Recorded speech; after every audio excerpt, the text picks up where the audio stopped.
அங்கே பார்த்தா KS Ravikumar assistant director. அப்படி நானும் கேஎஸ் ரவிக்குமாரும் ரொம்ப க்ளோஸாக அண்ணன் தம்பி மாதிரி பழகுறோம். பைக்கில் போனால் 2 பேரும் ஒன்றா தான் போகிறது வர்றதுன்னு சொல்லி அந்த படம் ஒர்க் பண்ணுறோம். அந்த படம் ஒர்க் பண்ணி முதல்ல தயாரிப்பு நிர்வாகம் பிஎல் தேனப்பன்னு வருது. முதல்ல டைட்டில் கார்டு வருது. அதேமாதிரி இந்த தினத்தந்தியெல்லாம் இந்த ப்ரெஸ்ஸுக்கு கொடுப்பாங்கல்ல, தயாரிப்பு நிர்வாகம் பிஎல் தேனப்பன்னு கொடுத்தா அந்த தினத்தந்தியை ஒரு 10 பேப்பர் கட் பண்ணி கையிலே வச்சுன்னு திருவேன்.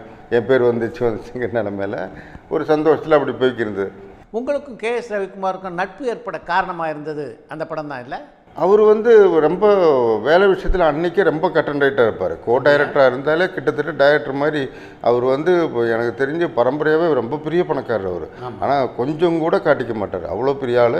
10 நாள் பேட்டாவுக்கு எங்கிட்ட காசு இல்லைன்னா கூட நிவாஸ் ஏதோ டென்ஷனில் கேமரா முன்னாடி அப்படி நின்றுட்டு இருப்பார்.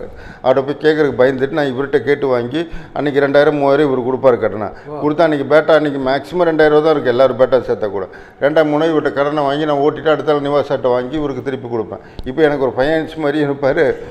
எல்லா விதத்துலேயுமே ஒரு சப்போர்ட்டாக இருந்தார். அந்த விஷயத்தெல்லாம் பார்க்கும்போது என் மேலே ரொம்ப நம்பிக்கை ஜாஸ்தி. பண விஷயத்தில் இவன் கரெக்டாக இருக்கான். இந்த கமிஷன் அடிக்கிறது அதெல்லாம் இன்றைக்கி வரைக்கும் நம்ம பண்ணாதனால தான் நமக்கு அந்த நேம் இருக்குதுன்னு நம்புகிறேன். அது சினிமாங்கிறது ஒரு ரொம்ப அருமையான தொழில்.